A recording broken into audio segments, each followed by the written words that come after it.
paborito kong kinakain. Naglagay lang ako ng banana essence at saka color powder. Ang galing nga mga guys. Kasi yung kulay violet na nilagay ko, naging kulay pink yung kinalabasan. Mekos-mekos lang hanggang sa magmukha na siyang ice crumble.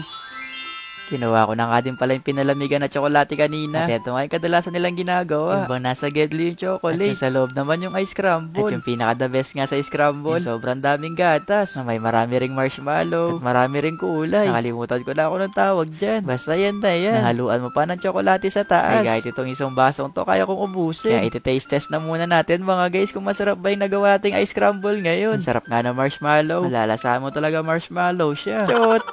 Pero sobrang tagal ko na din kasi talaga naganap ng ice crumble. Kaya yung cravings ko ngayon sobrang na-satisfy. Samahan mo pa itong maraming topping sa taas. Ay kapag ganito ang karami yung gatas sa taas, baka makakatatlo ka ng bili ng ice crumble. Chot! O sige na, bukas na lang kasi may bumibili pa sa tindahan. Ayun lang. Bye-bye!